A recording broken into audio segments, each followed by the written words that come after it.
Hey everybody, this is All the Things, here with another book review, and today talking about the book with the elephant on the front, which is Nudge.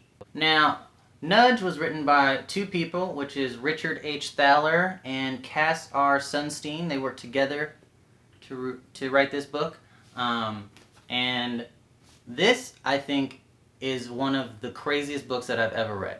Crazy good, it's not a bad book, but it talks about something very subtle that has a very important implication in everyone's life. Even if you're not the type of person doing this thing, you are the type of person that's affected by this thing. And this thing is called choice architecture. So what is choice architecture?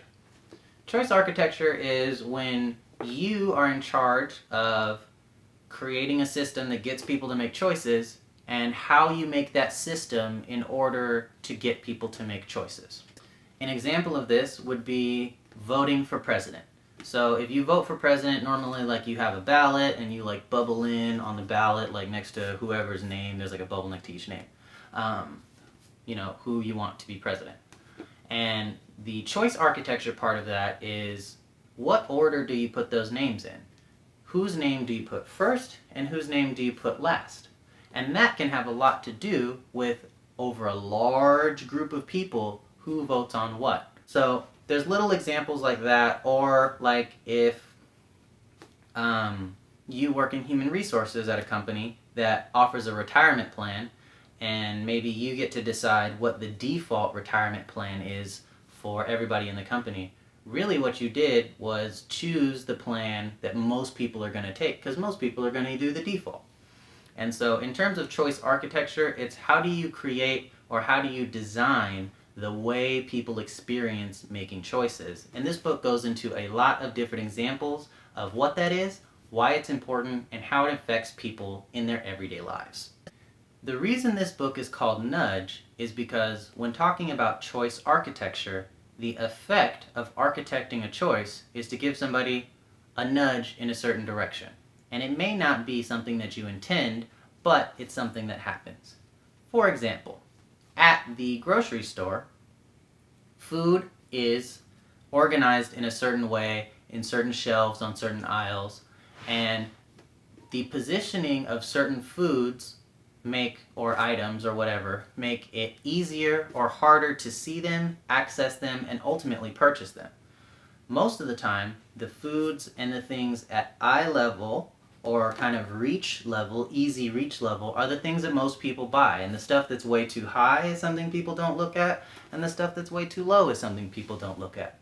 And so maybe if you're a business person and your product isn't selling in the stores, maybe the reason it's not selling is just because it's on the bottom shelf.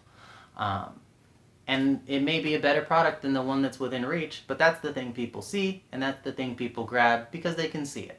And that's another example of choice architecture. But really this book has a lot of kind of in-depth analyses of different examples, like the one I gave you with the grocery store, the one I gave you with the multiple choice, and things like that. And it really kind of opens your eyes to saying like, wow, maybe the reason I'm choosing what I'm choosing is not because I want to, but it's because I'm being kind of pushed in a certain direction, where I'm not being forced. Nobody's forcing you to do these things, but they're encouraging you by the way they build the system that you're allowed to make choices in.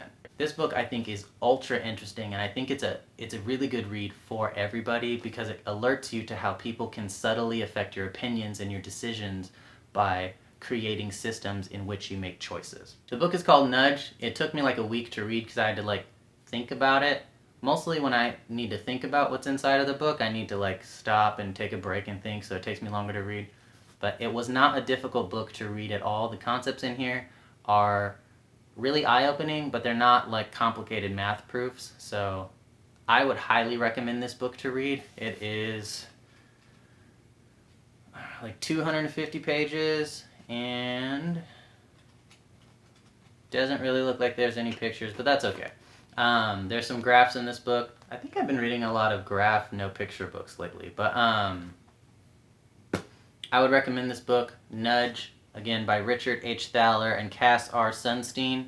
The book is a New York Times bestseller for a reason, and I think you should pick it up. I think you should give some to your friends, and I think you should have a conversation about it. This is All the Things. Nudge is the book, and if you've already read it, Let me know. Let me know what you think. If you haven't read it yet and you're looking to, let me know. But if you have any questions, comments, and concerns, please like, comment, or subscribe. And I'd love to talk to you about this book. I really like this book, and I'd love to have a conversation about it. So let me know. So this is All the Things. Signing off.